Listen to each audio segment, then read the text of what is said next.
Na metade do século XX, o mundo viveu um dos momentos mais difíceis na história da humanidade. A Segunda Guerra Mundial foi marcada por muitos conflitos, mortes e incertezas que continuaram após o término da guerra, quando a Europa, principal continente afetado pela guerra, e outros países do mundo, como China e Japão, enfrentavam o desafio da reconstrução. Nesse cenário, milhares de pessoas foram obrigadas a deixar seus países em busca de segurança e de um novo começo. Entre elas, muitos russos chegaram ao Brasil trazendo consigo suas histórias, tradições e esperança de reconstruir a vida longe de sua terra natal. Foi assim que um novo capítulo da imigração russa no Brasil começou a ser escrito.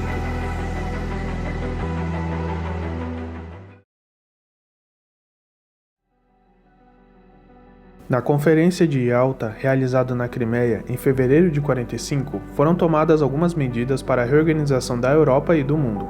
Entre elas, a criação da ONU e a repatriação de todas as pessoas de cidadania soviética, incluindo prisioneiros de guerra, trabalhadores forçados e civis que se refugiaram em outros países. Para muitos, isso significava a perseguição, prisão ou a morte. Isso porque o regime autoritário da época via esses grupos como desertores e traidores. Diante disso, episódios dramáticos marcaram esse período. Por exemplo, em Linz, na Áustria, centenas de pessoas preferiram tirar a própria vida a serem entregues às autoridades soviéticas. Outros foram enviados à força e nunca mais foram vistos. E foi nesse cenário que surgiu o termo deslocados de guerra. A partir de 1947, organizações internacionais iniciaram um processo de reassentamento, uma mudança que levou milhares desses refugiados para vários países fora da Europa, como o Canadá, Estados Unidos e o Brasil. Além da Europa, o continente asiático também passou por um momento delicado.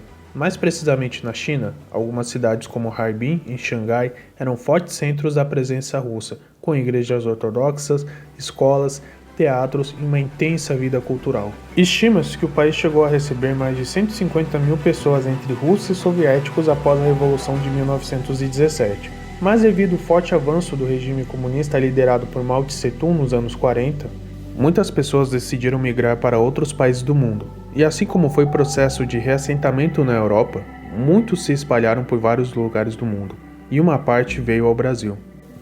Ao todo, estima-se que cerca de 100 mil imigrantes desembarcaram em nosso país entre as décadas de 40 e 50, sendo muitos deles de origem russa. Boa parte desembarcava principalmente nos portos localizados em São Gonçalo, no Rio de Janeiro, e em Santos, litoral de São Paulo.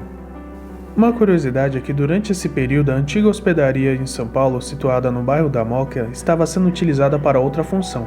Por conta disso, antigos galpões do Campo Limpo Paulista foram preparados e organizados para acolher as famílias para começar uma nova vida longe de sua terra natal. Após a terceira onda da imigração, um novo capítulo começou a se desenhar no início da década de 90. Com o fim da União Soviética, em 1991, o mundo assistiu ao colapso de um dos maiores regimes comunistas da história. A partir dali surgia a Federação da Rússia, agora sob um novo modelo político e econômico. Esse período de transição, marcado por indecisões, crises econômicas e profundas mudanças sociais, levou muitos russos a buscar oportunidades fora do país. E foi nesse contexto que teve início a chamada quarta onda da imigração russa no Brasil. Assim como a anterior, essa nova fase não foi formada apenas por refugiados ou camponeses, mas sim por profissionais altamente qualificados. Engenheiros técnicos, cientistas e especialistas passaram a chegar no Brasil, muitas vezes já contratados por atuar em empresas, universidades e projetos estratégicos. Era uma imigração mais discreta, porém significativa. Muitos desses imigrantes vieram com vistos permanentes e, ao longo do tempo, acabaram se naturalizando brasileiros. Ainda assim, estima-se que mais de 2.000 pessoas tenham vindo ao Brasil nesse período recente, contribuindo com conhecimento técnico, intercâmbio cultural e novas conexões entre os dois países. A imigração russa no Brasil foi muito mais do que a chegada de pessoas vindo de outro país.